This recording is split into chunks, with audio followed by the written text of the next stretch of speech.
अभूतपूर्व चिकित्सा प्रगति में फोर्टिस हॉस्पिटल मोहाली ने अपनी पहली हार्ट ट्रांसप्लांट सर्जरी और तीसरी मृत डोनर किडनी ट्रांसप्लांट सर्जरी सफलतापूर्वक पूरी कर ली है। यह ऑपरेशन अस्पताल के लिए एक महत्वपूर्ण उपलब्धि है, जिसने इसे उत्तरी भारत में दिल्ली एनसीआर तक पहला निजी हेल्थ केयर हार्ट ट्रांसप्लांट और मृत डोनर किडनी ट्रांसप्लांट के लिए उत्कृष्टता केंद्र के रूप में स्थापित किया है। एडवांस हार्ट फेलियर से पीड़ित एक 50 वर्षीय पुरुष रोगी पर हार्ट ट्रांसप्लांट एग्जीक्यूटिव डायरेक्टर और head cardiac surgery doctor TS Mahant के नेतृत्व में कार्डियक सर्जरी टीम द्वारा किया गया, जिसमें डॉक्टर अंबुज चौधरी, डॉक्टर मनोरंजन साहू, डॉक्टर आलोक सूर्यवंशी और डॉक्टर मोलुकमान शामिल हैं। सबसे पहले तो हमें लाइसेंस की प्रॉब्लम थी, जो अब हमें मिल गया है।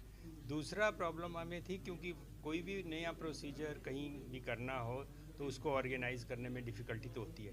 बट इसमें हमारा हॉस्पिटल की एडमिनिस्ट्रेटर डॉक्टर मिस्टर भाटिया, इनकी टीम और दूसरे सब ने बहुत एनकरेज किया और एज अच्छा था कि ये पेशेंट भी हमारे पास था, अवेलेबिलिटी थी। ऐसे बहुत सारे पेशेंट्स होते हैं, बट इसको प्रैक्टिकल रूप में लाना बहुत ये था। और हमारे हॉस्पिटल में ही उस वक्त एक पोटेंशियल डोनर था जिसका हमें हार्ट मिल गया, सो ये इजी था। दूसरी जगह से लाना हो फिर और भी मुश्किल होता। कितना समय लगा इस हार्ट ट्रांसप्लांट? इसमें सारा वो एक्चुअल टेक्निकल ऑपरेशन पार्ट में इतना टाइम नहीं लगता, 2-3 घंटे कम से कम तो लगे हैं एक्चुअल पार्ट में। पर आप समझिए ओवरऑल सारा ऊपर से करने में ऑपरेशन में ज़्यादा टाइम नहीं लगता। एज गैप क्या होना चाहिए ज़्यादा से ज़्यादा? देखिए 65 से नीचे पेशेंट पोटेंशियली होते हैं, 65 से ऊपर हम ट्रांसप्लांट के लिए पेशेंट्स को नहीं लेते, जीरो लेते हैं। और जो डोनर और रिसिपिएंट के बीच में एडल्ट है तो अडल्ट में इतना फर्क नहीं पड़ता, पर यही है कि अडल्ट का हार्ट बच्चे में नहीं डाल सकते आप। इसके लिए कॉस्ट क्या करते हैं? कितनी कॉस्ट आती है अगर किसी ने करवाना हो? कॉस्ट मेरा ख्याल मिस्टर भाटिया ने जैसे बताया 15 to 20 lakhs। इसमें बेसिकली जो मेडिसिन लगती है जिससे, क्योंकि 2 प्रॉब्लम होती है ट्रांसप्लांट में। एक तो इन्फेक्शन की वजह से क्योंकि उनका सामने देख के रेजिस्टेंस कम होता है, दूसरा इसमें बॉडी रिजेक्ट कर सकती है वो ऑर्गन को, किसी और का हार्ट अपने डाला, वो आजकल कम हो गया क्योंकि इससे पहले ही हम मैचिंग वगैरह करते हैं तो उससे रिजेक्शन आजकल कम हो गई है।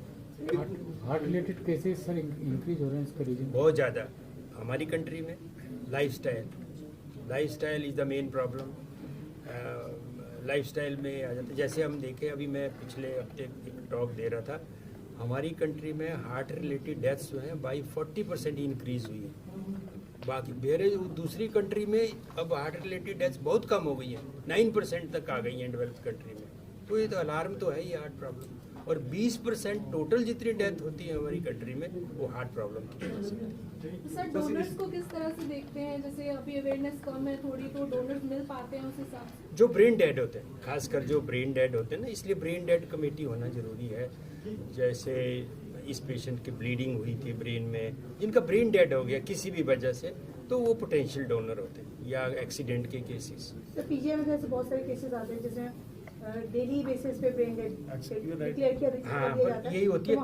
वहाँ पे क्या होता है, आपके हर एक, जैसे मैंने शुरू में बताया, आपके वो सूटेबल रिसिपिएंट होने चाहिए, वर्कड अप, जो इमीडिएटली आ भी सकें हॉस्पिटल में। काफ़ी दूर के हों तो उनको तो बुलाना भी मुश्किल। पेशेंट है, ये भी ऑलरेडी पंजाब से है। ये पंजाब का, यही तो हमने पहले देखा था कि ये कहाँ से आ सकता है। ये 60 किलोमीटर का एरिया है, जो हमने सोचा 60 किलोमीटर तो कुछ नहीं। और जो हमारी जो व्हाट्सएप पे ग्रुप है, जो नोटो वाले, हमें टाइम देते हैं। वो 1-2 दिन पहले बताते हैं कि there is a potential donor, तो आपके अगर कोई रिसिपिएंट है नियर बाई है तो उसको बुलाओ। ऐसे 2 और पेशेंट्स को बुलाया गया था, जैसे आपने कहा कि एक पेशेंट के साथ मैच, ये हमने जब देखा कि इसका ग्रुप मैच करता है तो इसी को हमने बुलाया। एक ही को बुलाया। सर सर्जरी के बाद पेशेंट कितने समय के बाद लग पड़ता है पहले की तरह जिंदगी जीने?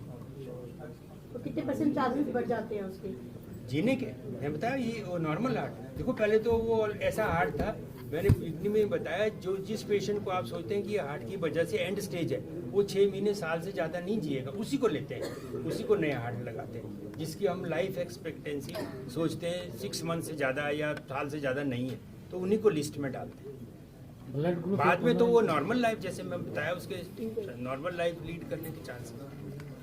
ब्लड ग्रुप एक होना ये नेचुरल है। ब्लड ग्रुप तो होते हैं 3-4 होना चाहिए ब्लड ग्रुप, अदरवाइज तो बॉडी रिजेक्ट करने के ज़्यादा चांस होते हैं। ठीक वो किसी भी ऑर्गन के लिए। सर ब्रेन डेड की बात आपने की है, कोई एज लिमिट भी होती है किसका जो है इसका हार्ट यूज हो सकता है सर? जो हेल्दी हार्ट हो, जिसका हेल्दी हार्ट हो, जिसको ऑलरेडी हार्ट डिजीज हो, वो हार्ट आप नहीं लगाएंगे। ठीक है। अवेयरनेस की आपने बात की कि तमिलनाडु में ज़्यादा हमारे नॉर्थ साइड वहाँ पे ना वहाँ वॉलंटरी ऑर्गेनाइजेशन बहुत ज़्यादा है, हमारे यहाँ भी है मोहन फाउंडेशन जैसे। पर देखो साउथ में जो ज़्यादा प्रोग्राम इसलिए है कि वहाँ वॉलंटरी ऑर्गेनाइजेशन ने सारा ऑर्गन डोनेशन देख रहे हैं।